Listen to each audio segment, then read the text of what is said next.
As the night falls, Stephen, concealed in the shadows, keeps a watchful eye on Laquisha.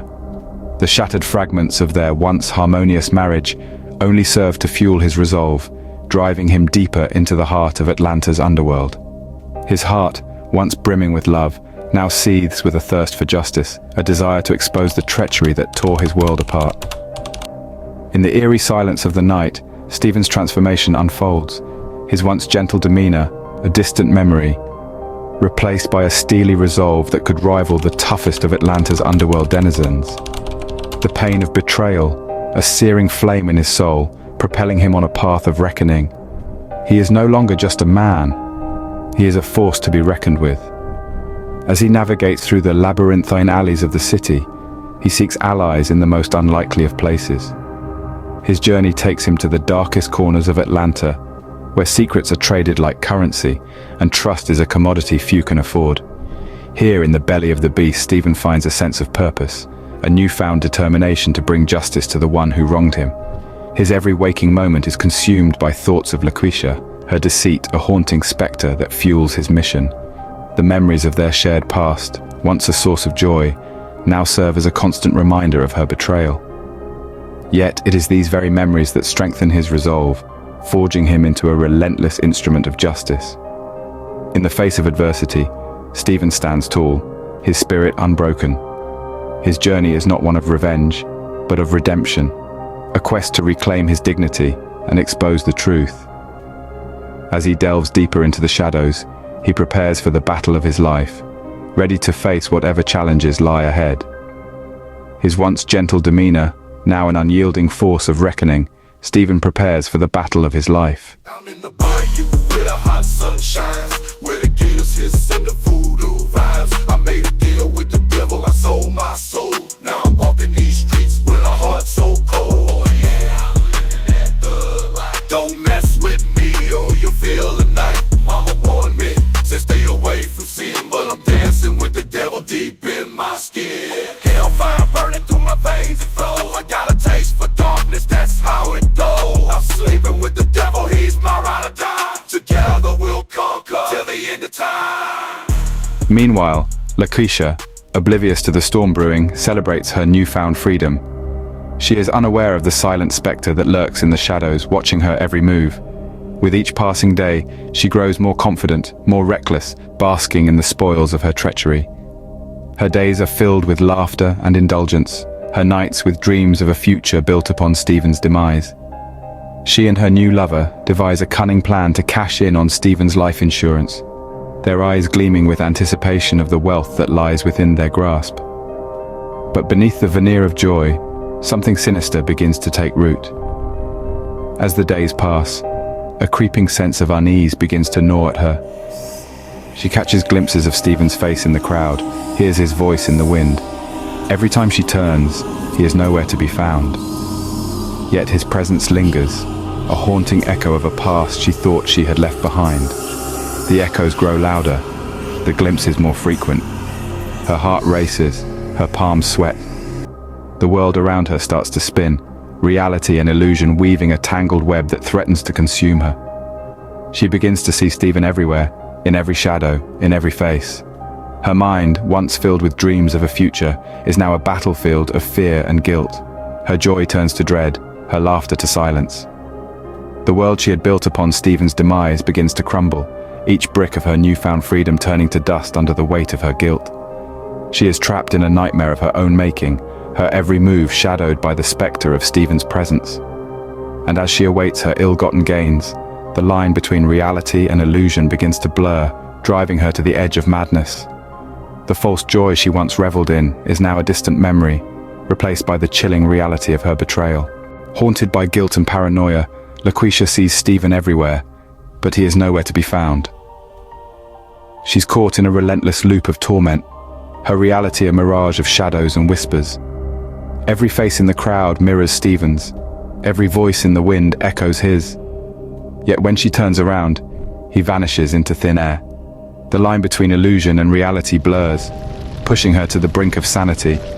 Her heart pounds in a rhythm of fear, each beat a chilling reminder of the man she thought she had left behind.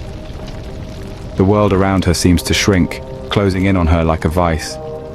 She feels his eyes on her, his silent spectre, a haunting presence that sends shivers down her spine. LaQuisha, once a woman of confidence and poise, is now a frayed thread of nerves, her joy replaced by a gnawing fear that eats away at her soul. She attempts to convince herself of Stephen's death, but the ghost of her past refuses to be silenced. It lingers in her mind, a spectre that dances on the edge of her consciousness, whispering tales of her betrayal.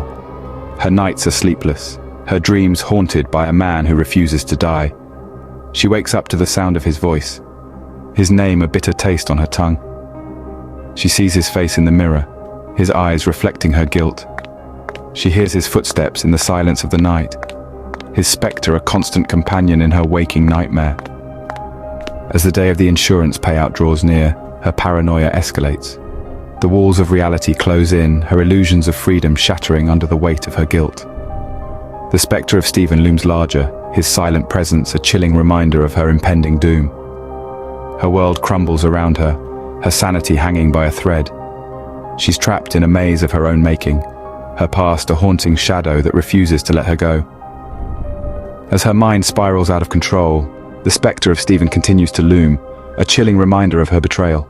As the day of the insurance payout arrives, Stephen steps out of the shadows, his presence a shocking revelation. The clock strikes, a chilling echo in the silent room. LaQuisha, her heart pounding like a drum, steps forward to claim her ill-gotten fortune. But just as she reaches out, a figure emerges from the shadows. It's Stephen, his eyes burning with a cold, steely resolve. The room falls into a deafening silence, the air thick with tension and fear. LaQuisha's heart freezes in her chest. She stumbles back, her eyes wide with shock and disbelief. Stephen, once her loving husband, now stands before her as a spectre of her betrayal. The once familiar lines of his face are now hardened, his gentle demeanor replaced with an icy wrath. Stephen's voice cuts through the silence like a blade. "Did you think you could just erase me, LaQuisha?" His words, although spoken softly, carry the weight of 1,000 storms. "Did you think you could just cash in on my life, on our life, without facing the consequences?" LaQuisha, her world crumbling around her, tries to speak, but words fail her. She's trapped in a nightmare of her own making, her treachery laid bare for all to see. She looks around the room, her eyes pleading for mercy, but finds none. Even her new lover, the architect of her downfall, looks on in silence, his eyes filled with a cold, calculating indifference. As Stephen steps forward, his gaze never leaving LaQuisha's, a chilling realization dawns upon her. She's been played, her sins used against her in a game of revenge. Her joyous dance on Stephen's grave was but a prelude to her own downfall. "In your quest for freedom, you've lost everything, LaQuisha." Stephen's voice echoes in the silence, his words a damning verdict. "You've lost your soul." In a desperate bid for escape, LaQuisha flees into the night, her world crumbling around her. As the dust settles once more, Stephen stands victorious, scarred, but stronger. The once gentle soul, now a relentless force of reckoning, has navigated through the darkest corners of Atlanta's underworld, fueled by the pain of betrayal. He has chosen not to succumb to the darkness, but to rise above it. Yet the price of his justice is steep, etched into his soul like a permanent scar. LaQuisha, once basking in the spoils of her treachery, now lives a life marred by guilt. The joy she once felt is replaced by a chilling fear, a paranoia that gnaws at her sanity. Her triumph, short-lived, has given way to a terrifying reality. She is haunted by Stephen's invisible presence, his spectre a constant reminder of her betrayal. Stephen's vengeance, while satisfying, has come at a cost. His heart, once full of love, now carries the weight of betrayal. Yet, he finds solace in his strength, the strength to confront his pain and to rise from the ashes of deceit. His journey, while marked by darkness, speaks volumes of his resilience. He has paid the price for justice, but has emerged stronger, a testament to his indomitable spirit. Meanwhile, LaQuisha's life is a stark contrast. Her days are filled with dread, her nights haunted by Stephen's ghost. Her guilt, heavy and unrelenting, is a constant companion. She is trapped in a web of her own making, bound by the chains of her actions. Her life, once filled with joy, is now a haunting reminder of the consequences of her betrayal. In the end, it is not just a tale of love and betrayal, but a cautionary tale of the consequences of crossing the line. It is a tale that speaks of the power of resilience and the strength to rise above the darkness. But above all, it is a tale that lingers in the depths of Atlanta's night, a tale of love betrayed, a line crossed, and the haunting consequences that followed. Did you know that Bane said this? Let the past die. Kill it if you have to. It's the only way to become what you were meant to be, succeed or fail. Attempting is a luxury for the weak. Power is not to be gained, but to be taken. Embrace your strength, for only through dominance can you shape your destiny. With failure, true mastery is born. Hope is like the sun. If you only believe in it when you can see it, you'll never make it through the night. Well, you only need the light when it's burning low. Only miss the sun when it starts to snow. Only know you love her when you let her go. Only know you've been high when you're feeling low.